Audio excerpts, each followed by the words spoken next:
राधे कृष्ण मेरे प्रियजनों। मैं प्रियंका तिवारी भारतीय ग्रंथ सार में आप सबका स्वागत करती हूँ। दोस्तों, आप सभी को इस महाशिवरात्रि की ढेर सारी शुभकामनाएं। हर हर महादेव, जय भोलेनाथ।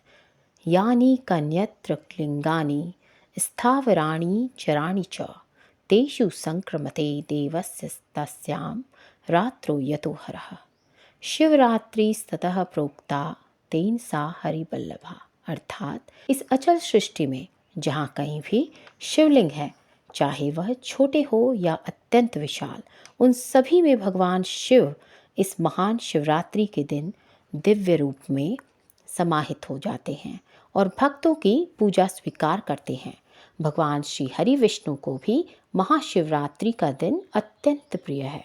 दोस्तों, भगवान भोलेनाथ की असीम अनुकंपा से वेद ऋषि श्री वेद व्यास जी द्वारा रचित शिव महापुराण में वर्णित दिव्य ज्ञान के माध्यम से आज की अपनी प्रस्तुति में मैं हिंदू धर्म में मनाए जाने वाले एक पवित्र पर्व महाशिवरात्रि के बारे में जानकारी देने का प्रयास करने जा रही हूँ। वैसे तो एक वर्ष में 12 शिवरात्रियाँ आती हैं, जो कि प्रत्येक मास के कृष्ण पक्ष की चतुर्दशी को आती है, लेकिन फागुन मास में पड़ने वाली कृष्ण पक्ष की चतुर्दशी को आने वाली शिवरात्रि और महाशिवरात्रि के नाम से जाना जाता है। वास्तव में हिंदू धर्म में महाशिवरात्रि के पावन पर्व को लेकर अलग अलग मान्यताएं हैं। कोई इस पर्व को शिव के जन्म दिवस के रूप में मनाते हैं, तो कोई इस दिन को भगवान शिव के विषपान दिवस के रूप में भी मनाते हैं, तथा कोई इस दिन को भगवान शिव तथा माता पार्वती के विवाह के रूप में भी मनाया जाता है। परंतु आज हम शिव महापुराण के विदेश्वर संहिता खंड में वर्णित ज्ञान के माध्यम से यह कथा सुनाने जा रहे हैं कि जब सनकादिक ऋषियों ने सूत जी से प्रश्न किया कि हे महाभाव, भगवान शिव जी के 2 रूप कौन कौन से हैं तथा उनका प्राकट्य कैसे हुआ, कृपया आप हमें यह जानकारी देने की कृपा करें। तब सूत जी ने कहा कि हे मुनि श्रेष्ठों, ग्रहण रूप होने के कारण भगवान शिव ने निश्चल यानी निराकार कहे गए हैं तथा अंग प्रत्यंगों सहित रूपवान होने के कारण उन्हें सकल अर्थात साकार भी कहा गया है। साकार और निराकार होने के कारण ही उन्हें ग्रहण भी कहा गया है। यही कारण है कि भगवान शिव को निराकार स्वरूप लिंग और साकार स्वरूप मूर्ति की पूजा की जाती है।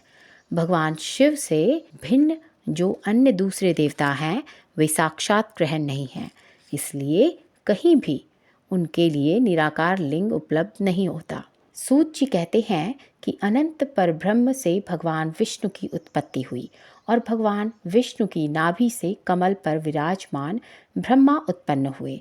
उस परब्रह्म ने ब्रह्मा को सृष्टि के निर्माण का दायित्व सौंपा तथा भगवान श्री हरि विष्णु को सृष्टि का पालनहार बनाया और स्वयं ब्रह्मा जी की कुटी अर्थात माथे के मध्य भाग से उत्पन्न होकर रुद्र रूप धारण किया और सृष्टि के संहारक के रूप में स्थापित हुए। इस प्रकार उस परब्रह्म से 3 देवों की उत्पत्ति हुई, जिन्हें त्रिदेव कहा जाता है।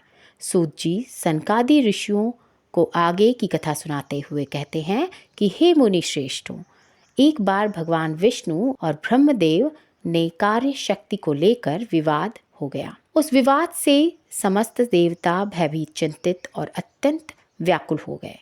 फिर चिंता मग्न समस्त देवताओं ने दिव्य कैलाश शिखर पर जाकर इस विषय को लेकर चंद्रमौली भगवान चंद्रशेखर महादेव का स्तवन किया। तब देवताओं की प्रार्थना से प्रसन्न होकर भगवान महादेव ने भगवान ब्रह्मा और भगवान विष्णु के विवाद स्थल के बीच में निराकार तथा आदि अंत रहित भीषण अग्नि स्तंभ के रूप में स्वयं को प्राकट्य किया। यह अग्नि स्तंभ 2 सूर्यों के तेज से भी अधिक ज्योतिर्मय थी। तभी श्री ब्रह्मा और श्री विष्णु दोनों द्वारा उस ज्योतिर्मय स्तंभ की ऊंचाई तथा गहराई की थाह लेने की चेष्टा की गई। श्री ब्रह्मा उस स्तंभ के ऊपरी छोर में देखने के लिए गए तथा श्री विष्णु जी उस स्तंभ के निचली छोर का पता लगाने के लिए गए, परंतु दोनों ही उस स्तंभ का अंत तथा आदि का पता नहीं कर पाए। तब वे दोनों ब्रह्मदेव और श्री विष्णु भगवान शंकर को प्रणाम करके दोनों हाथ जोड़कर उनके दाएं बाएं भाग में चुपचाप खड़े हो गए।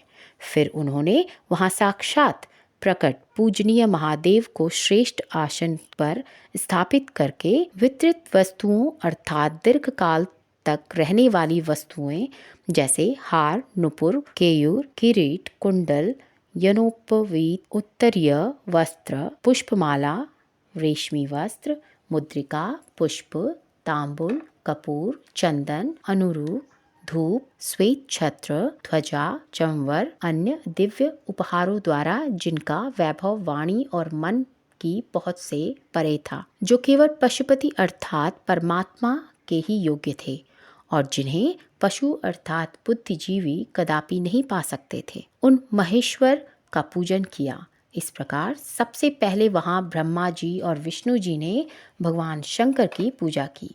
इससे प्रसन्न होकर भक्त वत्सल भगवान शिव ने अपने आरंभ और अंत रहित ज्योतिर्मय लिंग स्वरूप को अत्यंत छोटा किया और वहां से नम्र भाव से खड़े हुए उन दोनों देवताओं से मुस्कुरा कर कहा, हे पुत्रों, आज का दिन एक महान दिन है।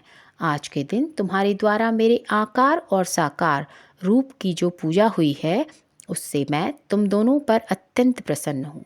इसी कारण यह दिन परम पवित्र और महान से महानतम होगा। आज की यह तिथि महाशिवरात्रि के नाम से विख्यात होकर मेरे लिए परम प्रिय होगी। महाशिवरात्रि की इस तिथि को मैं विशेष रूप से लिंग रूप में समाहित रहूंगा और भक्तों की पूजा अर्चना स्वीकार करूंगा। जो भी भक्तगण सच्चे भाव से इसका दर्शन, स्पर्श और पूजन करेंगे, उनकी मनोकामनाएं पूर्ण होगी और वे संतान, धन, वैभव से परिपूर्ण होकर समस्त सांसारिक सुखों को भोगते हुए मोक्ष को प्राप्त होंगे। इस प्रकार तभी से महाशिवरात्रि का यह पावन पर्व मनाया जाता है। इस दिन सभी भक्तगण सच्चे मन से भगवान शिव की पूजा अर्चना करते हैं, शिवलिंग पर दूध, जल चढ़ाते हैं, फल, फूल, बेल, पत्र, धतूरा इत्यादि तथा मिष्ठान अर्पित करते हैं और चंदन का लेपन लगाकर धूप दीप प्रज्वलित करते हैं। इससे भगवान अत्यंत प्रसन्न होते हैं और अपने भक्तों की समस्त मनोकामनाएं पूरी करते हैं, उनके सुख सौभाग्य प्रदान करते हैं, रोजगार एवं कारोबार में वृद्धि करते हैं, उनके जीवन में आने वाली समस्त परेशानियों को दूर करके सफलता के द्वार खोल देते हैं। तो यह थी हिंदू धर्म में मनाए जाने वाले एक पवित्र पर्व महाशिवरात्रि के बारे में एक छोटी सी जानकारी। हम आशा करते हैं कि आपको यह जानकारी अच्छी लगी होगी। अगर अच्छी लगी हो तो वीडियो को लाइक करें और हमारे चैनल भारतीय ग्रंथ सार को सब्सक्राइब करें। अगर आपने हमारा चैनल पहले से ही सब्सक्राइब कर रखा हो तो इसके लिए हम हृदय से अनंत गहराइयों से आपका कोटि कोटि धन्यवाद करते हैं। एक बार फिर से आपका बहुत बहुत धन्यवाद। जय श्री राधे कृष्ण।